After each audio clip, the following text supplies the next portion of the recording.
مگر اس جنگ اور قید نے اسے ایک مختلف انسان بنا دیا تھا۔ جہاں ایک طرف وہ اپنے سروس ریکارڈ میں ریبائل انڈر ٹارچر کی ڈگری میں آ گیا تھا، وہاں دوسری طرف اس کے اندر بہت کچھ مر گیا تھا۔ وہ جو ایک فیملی بنانے کی، ایک حسین لڑکی سے شادی کر کے اپنے بچوں کی خوشیاں دیکھنے کی خواہش مند ہوتی ہے، وہ خواہش مر گئی تھی۔ وہ دنیا سے بے اعتبار ہو چکا تھا۔ اس کے اندر اتنی تلخی بچ چکی تھی کہ اب وہ ایک فیملی مین نہیں رہا تھا، وہ بس ایک ایجنٹ تھا۔ یہی اس کی زندگی، اس کی محبت، اس کی فیملی تھی۔ جب حکومت نے لاکھوں روپیہ خرچ کر کے اس کو ملک کی خدمت کے قابل بنایا تھا تو بہتر تھا کہ وہ یہی کام کرے۔ ماموں سے بغض و عناد، انتقام لینے کی خواہش، سب جیل نے نگل لیا تھا۔ اگر کچھ بچا تھا تو وہی ایک احساس کمتری جو ماموں کا سامنا کرنے کا سوچ کر اسے ہمیشہ محسوس ہوتا تھا، نہ بس اور کچھ نہیں۔ رہائی کے کچھ عرصے بعد وہ ممی کے پاس ترکی گیا تو وہ ایک اچھی خبر اس کی منتظر تھی۔ ممی نے اپنی جمع پونجی ملا کر جہانگیر والا گھر پھر سے خرید لیا تھا، دادا کا بنایا گھر، ان کا اپنا گھر۔ مگر اب اس کو اس گھر نے بھی بہت زیادہ خوشی نہیں دی، وہ تو بس ایک خواہش تھی، پوری ہو گئی۔ قریباً 3 برس قبل وہ اپنے ترک پس منظر کے باعث ترکی بھیجا گیا۔ وہاں وہ 2 کوورز کے ساتھ رہ رہا تھا، ایک اپنی پاکستانی شناخت جہان سکندر اور دوسری ایک انڈین شناخت عبد الرحمن پاشا۔ اپنے کام کے سلسلے میں آج کل وہ اسلام آباد واپس آیا ہوا تھا اور ممی کے مسلسل زور دینے پہ وہ بالآخر ماموں کے گھر جانے کے متعلق سوچ ہی رہا تھا کہ ہوٹل میں اپنی منقوہ کا تفاقہ دیکھ لینے کے بعد اس کا ارادہ مزید ڈواڈول ہو گیا تھا اور بعد میں بھی شاید وہ ماموں سے ملنے کی کوشش کرتا، مگر وہ لڑکی استنبول آ رہی تھی، یہ خیال اسے پریشان کرنے کے لیے کافی تھا۔ اسے کچھ نہ کچھ ایسا کرنا تھا جس سے وہ اس لڑکی کو روک پائے، مگر کیا، یہ ابھی سے طے کرنا تھا۔ وہ بیسن کی ٹوٹی پہ جھکا چہرے پہ پانی کے چھینٹے ڈال رہا تھا۔ جب اسے یقین ہو گیا کہ مگر وہ صورت اس کی جلد سے ہر نشان چھوڑ چکی ہے تو اس نے چہرہ اٹھا کر باتھ روم کے آئینے میں دیکھا۔ ماتھے پہ سامنے کو گرتے اس کے گہرے بھورے بال گیلے اور منہ دھلا دھلایا ہو چکا تھا۔ اس نے سٹینڈ سے لٹکتا تولیہ اتارا اور چہرے کو رگڑتا باہر آیا۔ لاؤنج میں ٹی وی چل رہا تھا، اس کا لیپ ٹاپ بھی آن پڑا تھا۔ صوفے پہ بیٹھتے ہوئے اس نے تولیہ ایک طرف ڈالا، پھر لیپ ٹاپ گود میں رکھتے ہوئے اپنا موبائل نکالا، اسے ممی کو فون کرنا تھا۔ دوسری جانب گھنٹی جا رہی تھی، وہ منتظر سا اسے سنتا گیا۔ ذہن کے پردوں پہ آج کے واقعات پھر سے چلنے لگے تھے۔ گزشتہ رات ماموں کے گھر سے نکلتے ہوئے اس کے ذہن میں ایک لاہے عمل تشکیل پا رہا تھا، جو آخری چیز وہ اپنی مشکل زندگی میں نہیں چاہتا تھا۔ وہ اپنی بیوی کا اس شہر میں آ کر رہنا تھا جہاں وہ پہلے ہی ایک مقیم ایجنٹ کی حیثیت سے 2 زندگیاں گزار رہا تھا۔ اب اسے کسی نہ کسی طرح اس لڑکی کو روکنا تھا۔ جب اس نے کچن میں سفید پھول رکھے تو اس کے ذہن میں مکمل لاہے عمل نہیں تھا، مگر پھر بھی وہ جاتے وقت اس کا کار پہ ایک GPS ٹریسر چشمہ کر آیا تھا۔ وہاں کھڑی ہو گاڑیاں میں سے چھوٹی والی یقیناً اس کی تھی۔ وہ اس لڑکی پہ نظر رکھنا چاہتا تھا اور آج کل اس کے پاس اتنا ڈھیر سارا وقت تھا کہ وہ اس پہ نظر رکھ سکے، اور پتہ نہیں کیوں جب بھی وہ اس کے بارے میں سوچتا، اس کو وہ لڑکی اس کے نام سے ہی سوچتا۔ وہ اس کا نام نہیں لیا کرتا تھا، کچھ تھا جو اسے پسند نہیں آ رہا تھا۔ وہ امریکی سفارت خانے کی سیکنڈ سیکرٹری کی وجہ سے آج کل ادھر تھا۔ وہ بھارتی نژاد امریکی شہری تھی اور اس کی پاکستان سے 2 ماہ بعد روانگی تھی۔ جہان کی دلچسپی کی بات یہ تھی کہ اس کی اگلی پوسٹنگ استنبول میں امریکی سفارت خانے میں ہو رہی تھی۔ اگر اس تک رسائی حاصل کر لے تو استنبول میں اس کے بہت سے کام آسان ہو سکتے تھے۔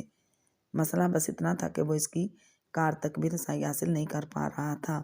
وہ اپنی کار کا شیشہ صرف اور صرف کسی خواجہ سرا بکاری کے لیے کھولتی تھی، کیونکہ اسے خواجہ سرا کی بددعا سے ڈر لگتا تھا۔ غالباً خاندانی وہم تھا جسے وہ آفیسر امریکہ میں اتنے برس رہنے کے بعد بھی نہیں ختم کر سکی تھی۔ صرف اس کی کار کے انتظار میں اب اسے روز شام میں خواجہ سرا کا روپ دھار کر ان راستوں پہ پھرنا تھا جہاں سے وہ گزرتی تھی۔ کسی دوسرے کے لیے شاید یہ بہت عجیب بات ہو، مگر اس کے لیے نہیں تھی۔ اس کے نزدیک خواجہ سرا بننا بالکل ایسے تھا جیسے کسی ڈاکٹر کے لیے مکمل سفید اوور آل کے بجائے آف وائٹ اوور آل پہننا۔ ایسی تبدیلی جو محسوس ہوتی نہ ہی بری لگتی۔ اپنے کیریئر کے دوران وہ اتنا کچھ بن چکا تھا کہ بہت عرصہ ہوا وہ یہی سی ختم ہو چکی تھی جو عجیب و غریب حلیے کا احساس دلاتی۔ اپنے ذاتی کاموں کے لیے البتہ ایسے حلیے اس نے کبھی نہیں بدلے تھے، لیکن اب اس کی زندگی ذاتی رہی ہی نہیں تھی۔ اگر آج وہ حیا کی گاڑی کو ٹریس کر کے اس سے ملنے گیا تھا، تب بھی اس کے ذہن میں اپنی اسی جعلی زندگی کی فکر تھی جو وہ استنبول میں گزار رہا تھا۔ وہ آئس کریم پارلر جہاں وہ اس لڑکی کی گاڑی کی موجودگی کا علم ہونے کے باعث آیا تھا، اس جگہ سے زیادہ دور نہ تھا جہاں آج کل اس کی ڈیوٹی تھی۔ وہاں خواجہ سرا اکثر نظر آنے تھے اور اسے اچھی طرح معلوم تھا کہ ان میں سے شاید کوئی ہی اصلی خواجہ سرا ہو۔ آدھے پروفیشنل اور باقی آدھے خفیہ والے ہوتے تھے جو ایسے روپ دھار کر احساس جگہوں کی نگرانی کیا کرتے تھے۔ وہ اس لڑکی کو ترکی جانے سے روکنا چاہتا تھا اور کل تک تو وہ اس سے ملنا بھی نہیں چاہتا تھا، مگر آج پتہ نہیں کیوں اس کا دل چاہا تھا کہ وہ اس سے بات کرے۔ وہ اسے کبھی نہیں پہچان سکتی، اسے یقین تھا وہ کیا ممی بھی اسے اس حلیے میں نہیں پہچان سکتی تھی۔ اس روزی لڑکی نے ہلکے آسمانی رنگ کا لباس پہن رکھا تھا، بال حسب معمول کھلے تھے۔ وہ سلش پیتے ہوئے سوچ میں گم غالباً شیشہ بند کرنا بھول گئی تھی۔ وہ اس کے شیشے پہ جھکا تو وہ چونک گئی اور پھر اس نے اس کے سفید گلابی چہرے کو خوفزدہ ہوتے دیکھا۔ تمام تر گھبراہٹ کے باوجود اس نے ٹھنڈا سلش جہان کے منہ پہ لوٹ دیا۔ تب وہ پیچھے ہوا تھا، اسے سلش سے پیچھے نہیں دھکیلا تھا، بلکہ اس کی جرأت پہ وہ حیران ہوا تھا۔ گزشتہ روز اگر اسے لگا تھا کہ وہ کوئی بہت ہی نازک سی لڑکی ہے تو ایسا نہیں تھا۔ وہ کافی پر اعتماد اور ایک دم سے رد عمل ظاہر کر دینے والی لڑکی تھی۔ چلو کوئی تو اچھی بات تھی۔ وہ وہاں سے سیدھا اپنے اپارٹمنٹ آیا تھا اور اب ہولیا ٹھیک کر کے ممی کا فون کر رہا تھا۔ ممی نے فون اٹھاتے ہی سب سے پہلے وہی پوچھا جس کی سے توقع تھی، تم ماموں سے ملنے گئے تھے؟ جی، مگر ابھی میری سائمہ بھابھی سے بات ہوئی ہے، انہوں نے تو نہیں بتایا۔ وہ حیران ہوئیں۔ آپ 2 منٹ تسلی سے میری بات سنیں گی؟ پورے 2 منٹ اس کی بات تسلی سے سن لینے کے بعد بھی ممی بولی تھی، تم آج چلے جاؤ، آج فرقان بھائی کے گھر رات میں کھانا بھی ہے، سب اکٹھے ہوں گے، تم ان سے ایک دفعہ مل لو، پھر بعد میں سوچنا، حیا کو اعتماد میں لے کر بتا دینا، بات ختم۔ اور اس کے جو ہاتھ میں آیا اٹھا کر میرے اوپر دے مارنا ہے۔ اس نے بے اختیار سوچا تھا۔ پھر چند منٹ لگے اسے ممی کو راضی کرنے میں اور بامشکل وہ اس بات پہ متفق ہوئیں کہ ابھی ماموں سے ملنے کے بجائے بہتر ہے کہ پہلے وہ ماموں کی بیٹی سے ملے، ہو سکے تو اسے روک دے، اور اگر اس کے روکنے کی کوئی صورت نظر نہیں آتی اور وہ 5 ماہ کے لیے استنبول آ رہی ہے تو پھر اسے ان لوگوں کو اپنے بارے میں آگاہی نہیں دینی چاہیے۔ یہ اس کی جانب کے اصول کے خلاف تھا۔ اسے ترکی میں اپنے ارد گرد کوئی ایسا شخص چاہیے تھا جو اس بات سے واقف ہو کہ اس کا نام عبد الرحمن پاشا نہیں یا جہان سکندر نہیں بلکہ میجر جہان سکندر احمد ہے۔ اس نہج پہ پہنچ کر ممی راضی ہو گئیں۔ ٹھیک ہے، تم کرو جو تم کرنا چاہتے ہو، میں انہیں نہیں بتاؤں گی کہ تم اسلام آباد میں ہو۔ وہ خوش نہیں تھیں مگر خفا بھی نہیں تھیں۔ اس نے سکون کی گہری سانس اندر کھینچی۔ اب اس کے پاس اپنے مستقبل کے بارے میں فیصلہ کرنے کے لیے چند روز تھے۔ فون بند کرنے کے بعد وہ فوراً اٹھا اور اپارٹمنٹ مقفل کر کے باہر آیا۔ ممی نے فرقان ماموں کے گھر فیملی ڈنر کا بتایا تھا۔ اگر وہ یہی بات کارڈ پہ لکھ کر ایک روز پرانی تاریخ کے مہر زدہ لفافے میں ڈال کر گلاب کے پھولوں کے ہمراہ اس کے گھر دے آئے تو یقیناً وہ اس کی توجہ پا لینے میں کامیاب ہو جائے گا۔ اس کے بعد ہی وہ اس کی کوئی بات سنے گی۔ آج بھی وہ اسی پھول والے کے پاس آیا تھا اور آج بھی اس کے پاس سرخ گلاب نہیں تھے۔ اس نے دل ہی دل میں پھول والے اور سرخ گلاب دونوں پہ لعنت بھیجتے ہوئے سفید گلاب خرید لیے۔ بار بار وہ موبائل پہ اپنا ٹریسر کا سٹیٹس چیک کرتا تھا۔ اس کی کار ابھی تک گھر نہیں پہنچی تھی۔ اپنی مصروفیات میں سے اس لڑکی کے لیے وقت نکالنا ایک دم ہی اسے بہت دلچسپ لگنے لگا تھا۔ وہ اور کی مہندی کی دوپہر تھی جب ممی کا فون آیا۔ اس وقت آفس سے نکل رہا تھا۔ یہاں سے اسے اپنی وہ کار لینے جانا تھا جو اسے اسلام آباد میں استعمال کرنی تھی۔ ممی کا نمبر اسکرین پہ چلتا بجھتا دیکھ کر وہ ذرا چونکا۔ شاید ممی نے ذہن بدل لیا تھا، ورنہ وہ اس طرح اچانک کال نہیں کرتی تھی ماں سوائے ہنگامی صورتحال کے۔ جی ممی، خیریت؟ اپنے دفتر کی مین بلڈنگ سے دور ہٹ کر سڑک کنارے پہ چلتے ہوئے وہ ان سے بات کرنے لگا۔ تم آج جا کر ماموں سے مل لو۔ وہی ڈھاک کے 3 پات۔ وہ جی بھر کے بیزار ہوا۔ ممی، کل رات ہم نے کس بات پہ اتفاق کیا تھا، آپ بھول گئیں؟ جہان، میری بات سنو، مجھے خدشہ ہے کہ سلیمان بھائی حیا کی شادی کہیں اور نہ کر دیں۔ تو کر دیں، وہ یہ نہ کہہ سکا۔ وہ کہ وہ یہی کہنا چاہتا تھا، مگر جب بولا تو آواز میں پتہ نہیں کہاں سے خفگی در آئی تھی۔ وہ اس طرح کیسے کر سکتے ہیں کسی اور سے اس کی شادی؟ ہمارا نکاح ہوا تھا، منگنی نہیں جو وہ اپنی مرضی سے توڑ دیں۔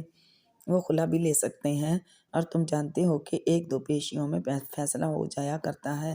بچپن کے نکاح کا اگر انہوں نے ایسا کیا تو اس کے ذمہ دار ہم ہوں گے، اور وہ خود کسی چیز کے ذمہ دار نہیں ہے۔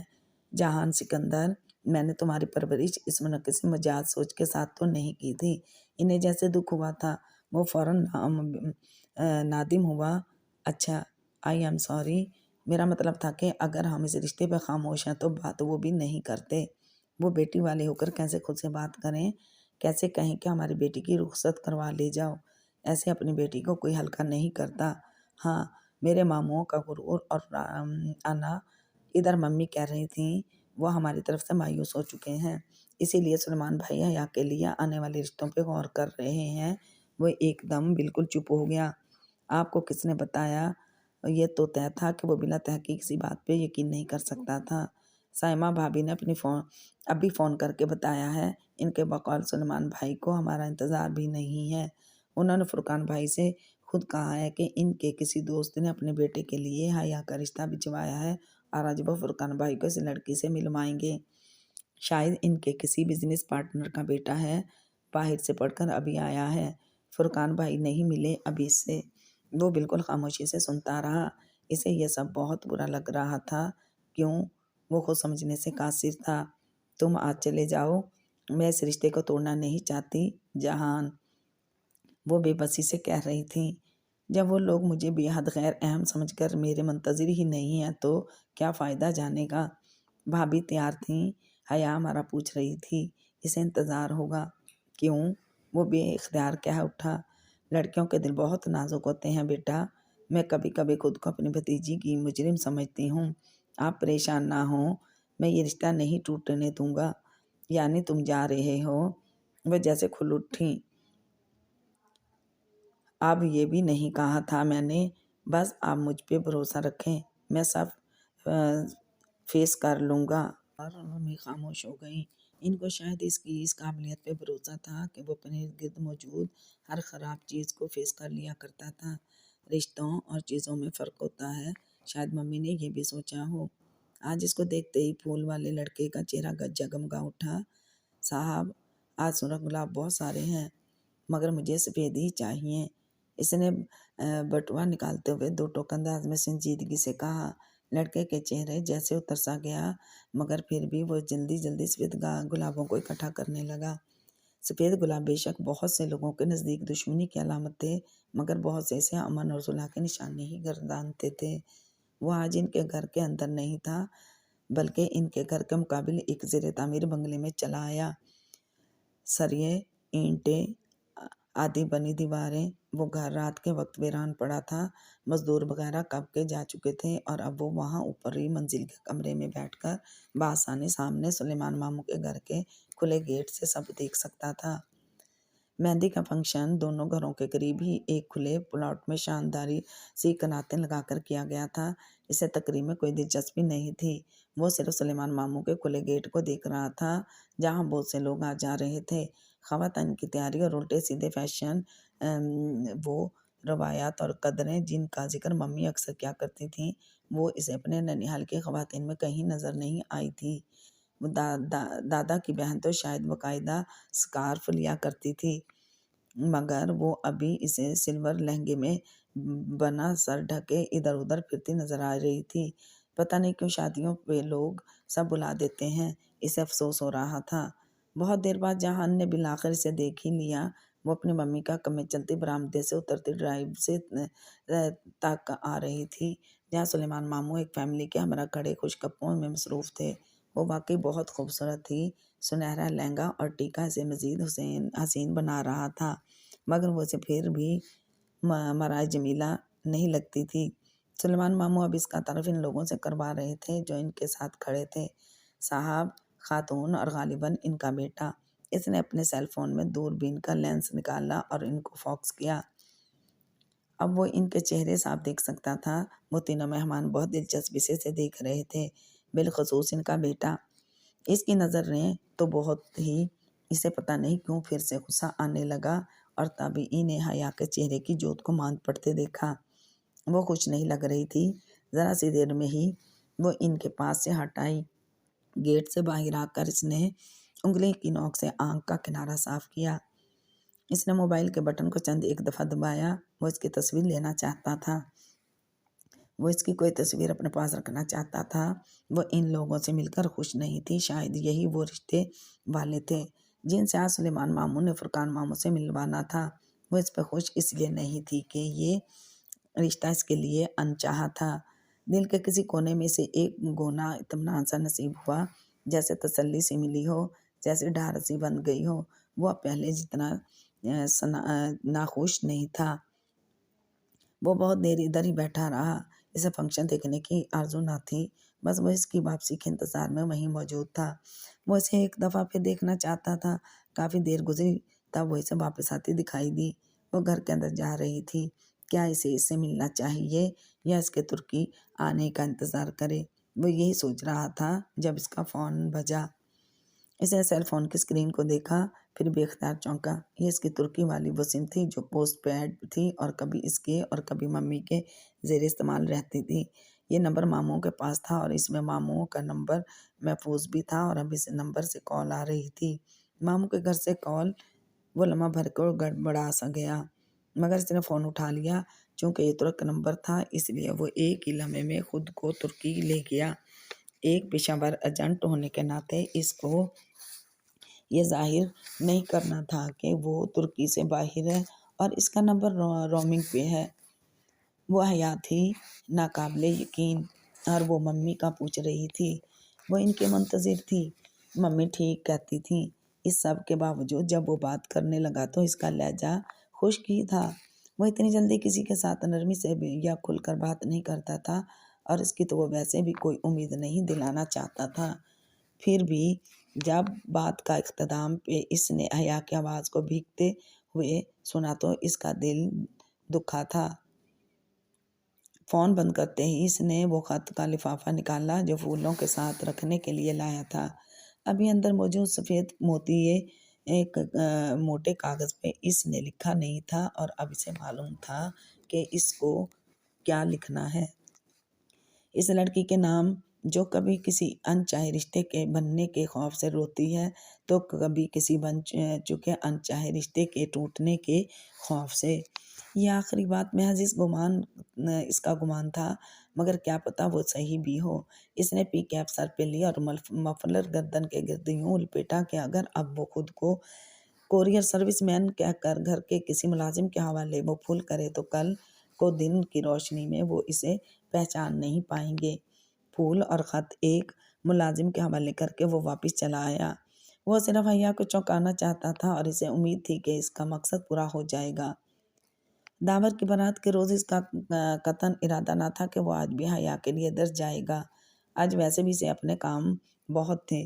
سیکنڈ سیکرٹری تک رسائی وہ ابھی تک حاصل نہیں کر سکا تھا، مگر وہ جانتا تھا کہ یہ کام وقت طلب ہوتے ہیں۔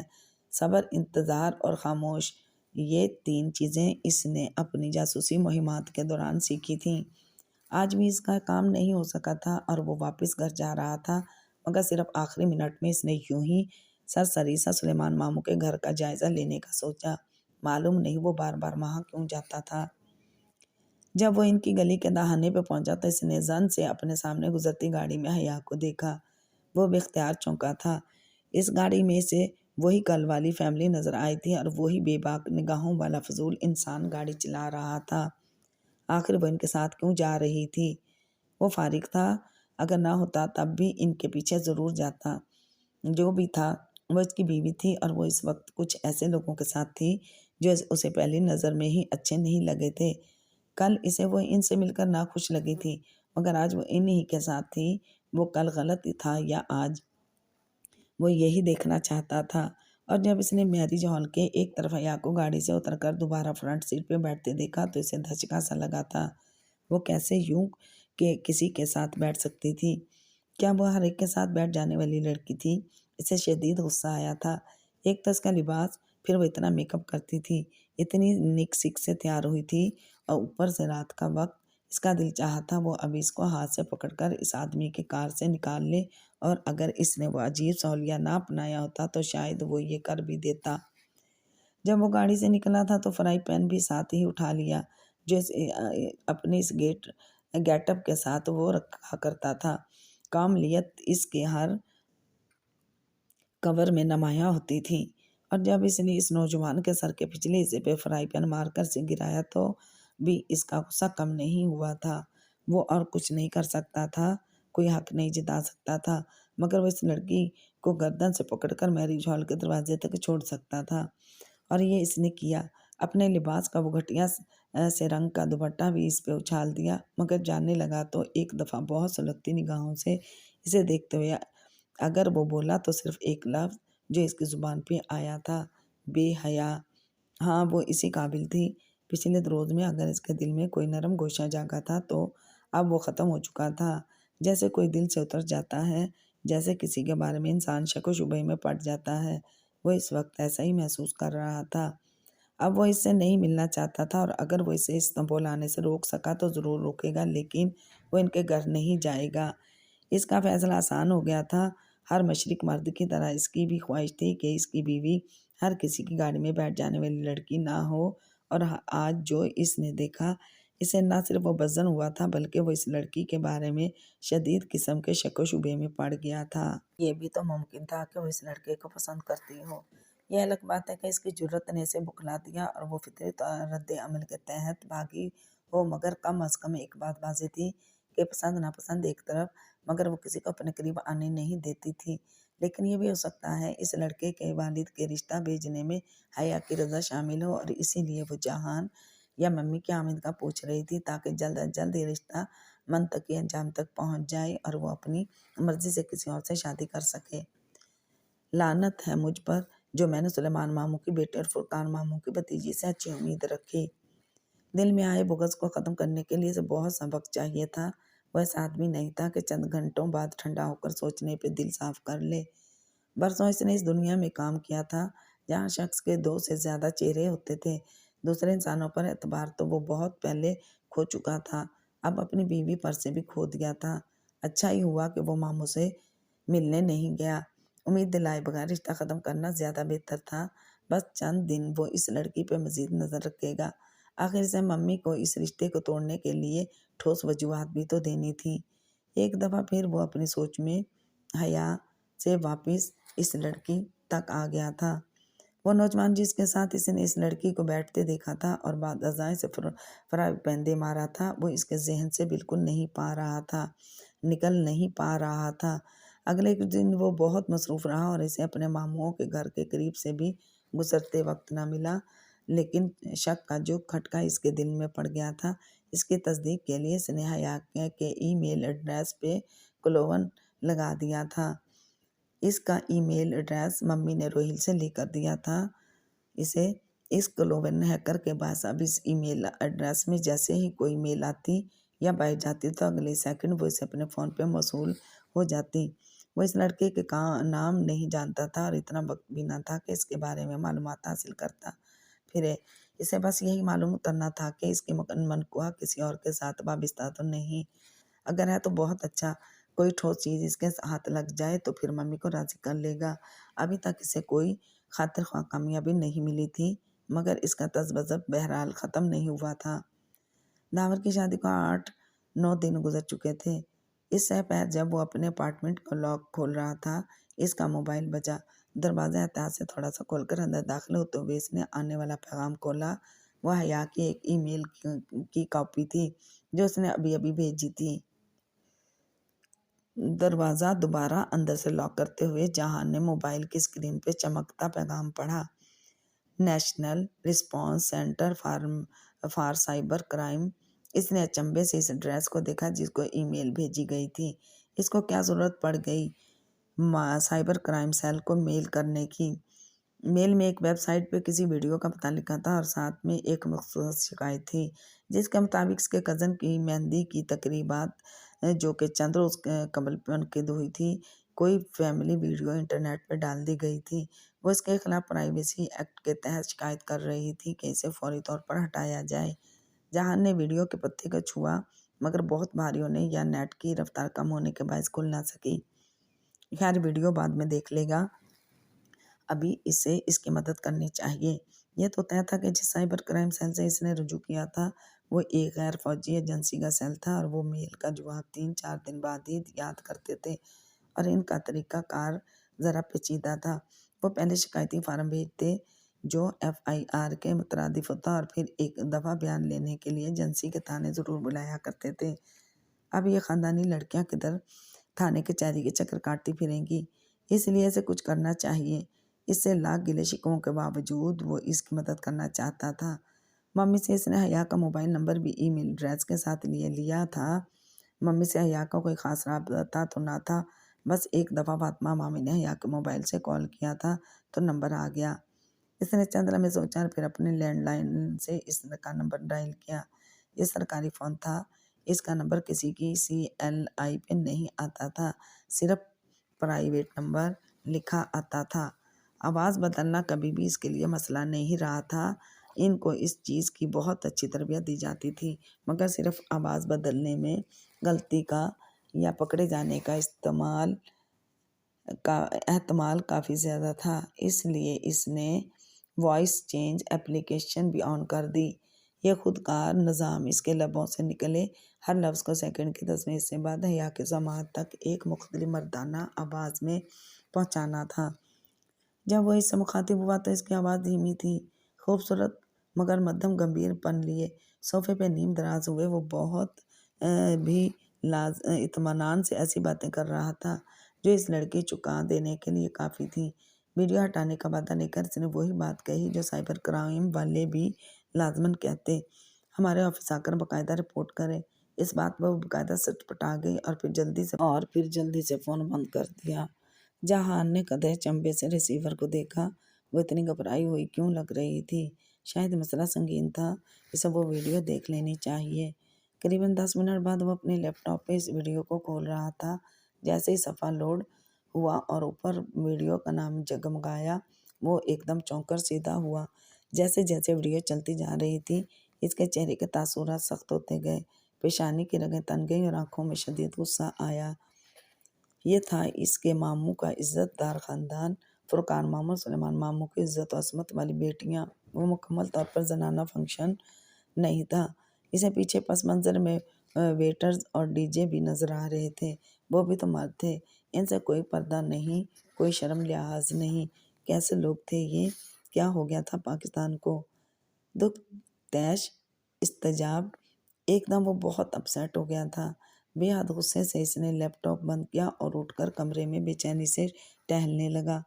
جیل میں گزرے وہ 1 ماہ 10 دن اس کے اندر بہت تلخی بھر گئے تھے، اور گو کہ وہ اس تلخی کو دبا گیا تھا مگر ختم نہیں کر پایا تھا، اور دبانے اور ختم کرنے میں خلیج بھی فرق ہوتا ہے۔ اسے اتنا غصہ تو اس لڑکی کو اس گاڑی میں بیٹھتے دیکھ کر بھی نہیں آیا تھا جتنا اس باحیات ویڈیو کو دیکھ کر آ رہا تھا۔ یہ لڑکی اس جیسے آدمی کے ساتھ کبھی خوش نہیں رہ سکتی تھی۔ وہ یہ نہیں سوچ رہا تھا کہ وہ بہت با کردار اور اچھا تھا، بس وہ دو مختلف طریقوں سے پرمان چڑھنے والے اور دو مختلف انسان تھے، دریا کے 2 کنارے۔ اور اب تو وہ ممی کی خوشی کے لیے بھی اس کے ساتھ باقاعدہ شادی نہیں کرنا چاہتا تھا۔ ایسے پچھتاوا ہوا کہ اس نے میجر احمد یعنی اپنا نام فون پہ کیوں بتایا۔ بہرحال اس غلطی کو وہ کور کر لے گا، وہ اسے معلوم نہیں ہونے دے گا کہ وہی میجر احمد ہے۔ یہ بعد کی بات تھی، ابھی مسئلہ اس کے اسکالرشپ کا تھا۔ جب یہ طے تھا کہ وہ اس کے ساتھ رشتہ نہیں رکھنا چاہتا تو پھر وہ کیوں اگلے 5 ماہ استنبول میں اس کے لیے ہلکان ہوا۔ ممی کا خیال تھا کہ وہ آئے گی تو انہی کے پاس رہے گی، اس صورت میں تو اور بھی مسئلہ ہوگا کہ وہ استنبول میں 2 شناختوں کے ساتھ رہ رہا تھا، کبھی جہانگیر میں رہنا پڑتا تو کبھی بیوی کا دام میں۔ اگر وہ 2 دن بھی اس کے گھر رہ رہی تو جان جائے گی کہ اس کی سرگرمیاں مشکوک ہیں، ایسے میں اس کے لیے خود کو چھپا کر رکھنا مشکل ہو جائے گا، اور جب اسے زندگی میں شامل نہیں کرنا تو پھر رازوں میں بھی شریک نہیں کرنا۔ وہ یہی بات بار بار سوچے جا رہا تھا۔ ان کے ہاں کام کرنے کے 2 طریقے بتائے جاتے تھے، بالواسطہ اور بالواسطہ۔ بالواسطہ طریقہ وہ عموماً پہلے استعمال کرتا تھا۔ اگر وہ ناکام ہو جائے تب بالواسطہ راستہ چنا جاتا۔ فی الحال وہ یہی چاہتا تھا کہ کسی طرح وہ لڑکی ترکی نہ آئے۔ اس کی وجہ سے اس نے اپنے آپ کو یہی بتائی کہ وہ صرف اور صرف اپنی دوسری زندگی میں کوئی گڑبڑ ہونے سے بچاؤ کے لیے کر رہا ہے۔ وہ آئے گی اور پھر وہ اس سے ملے گی، اس سے امیدیں وابستہ کر لے گی، یا شاید وہ طلاق لینا چاہے۔ اس صورت میں ممی ہارٹوں گی۔ اوف، ان سارے مسئلوں سے بچنے کا ایک ہی طریقہ تھا، کچھ ایسا ہو جائے جس سے وہ رک جائے اور استنبول جانے کا پروگرام منسوخ کر دے۔ حماد اس کے آفیشیل کام میں آج کل اس کی مدد کروا رہا تھا۔ وہ اپنے ایکسیڈنٹ کے بعد لمبی چھٹی پہ تھا، اس لیے بآسانی اس کے ساتھ کام کر سکتا تھا۔ اس نے حماد سے مدد لینے کا سوچا۔ دیکھو، میں صرف تمہاری تسلی کے لیے تمہاری مدد کرنے پہ تیار ہوں، ورنہ میرا ذاتی خیال ہے کہ تمہاری بیوی ترکی پڑھنے جا رہی ہے، تمہاری نگرانی کرے گی نہیں، اس کو کبھی بھی تمہاری سرگرمیوں پہ شک نہیں ہوگا، تم ہر چیز ٹھیک سے سنبھالنا جانتے ہو۔ اصل بات یہ ہے کہ تم اس کو وہاں اپنے قریب نہیں دیکھنا چاہتے، تمہیں ڈر ہے کہ کہیں تم اس سے محبت نہ کرنے لگ جاؤ اور اس صورت میں تمہیں اپنے ماموں کے سامنے ہارنا پڑے گا۔ تمہارا دل اس رشتے کو رکھنے پر راضی ہے، مگر دماغ جو آج بھی اپنے ماموں سے انتقام لینے کا خواہش مند ہے، وہ خائف ہے کہ کہیں دل کے جذبات انا پہ حاوی نہ ہو جائیں۔ پھر بھی میں جو کر سکا کروں گا، حماد نے بہت اطمینان سے کہا تھا۔ جہان خفگی سے سر جھٹک کر رہ گیا، جیسے اسے سچ سن کر برا لگا ہو۔ بہرحال وجہ جو بھی ہو، وہ پاکستان سے روانگی قبل اس دوسرے سے چھٹکارا چاہتا تھا۔ دوسری طرف اس نے وہ ویڈیو انٹرنیٹ پہ ڈالنے والے کو بھی ٹریس کر لیا تھا۔ وہ وہی مووی میکر تھا جو مہندی کی تقریب کی ویڈیو بنانے وہاں گیا تھا، اور یہ کام اس نے اپنے موبائل کے کیمرے کے ذریعے ایک ویٹر سے لیا تھا۔ اس نے اپنی ایجنسی کے سائبر کرائم سیل والوں کے حوالے اس آدمی کو کرا دیا تھا، اور اس نے جس کو وہ ویڈیو دی تھی وہ بھی نکلوا لی تھی۔ پھر بھی اگر نیٹ پر سے کسی نے اسے اپنے کمپیوٹر میں محفوظ کر لیا تو اس کا کوئی ریکارڈ نہ تھا، کہیں نہ کہیں تو وہ ویڈیو ضرور ہوگی، ساری دنیا سے تو وہ نہیں نکلوا سکتا تھا۔ بہرحال اس نے اس مووی میکر کے اکاؤنٹ کو اپنی دسترس میں لے لیا تھا۔ ویڈیو اس نے ہٹائی نہیں کہ ہٹانے کی صورت میں وہ لڑکی کبھی اس سے ملنے نہ آتی، مگر اس کا صفحہ بالکل ضرور کر دیا، یوں کہ اس کے ماموں کے گھر کے سیکٹر کے علاوہ وہ ملک میں کہیں بھی نہیں دیکھی جا سکتی تھی۔ اسے پورا یقین تھا کہ اپنی ویڈیو ہٹوانے کے لیے وہ اس کے پاس ضرور آئے گی۔ اگلے روز اس کو حماد کے ساتھ 4-5 گھنٹے سڑک میں میڈم سیکرٹری کی کار کے انتظار میں گزارنے تھے۔ وہ ایک ایسی مرکزی شاہراہ تھی جہاں ہر پل رش ہوتا تھا۔ اس کو مہم سے امید تھی کہ شاید وہ بھی یہاں سے گزرے۔ وہ عموماً ہر وقت باہر ہی نکلی ہوتی تھی، وہ گھر میں بیٹھنے والی لڑکیوں میں سے نہیں تھی۔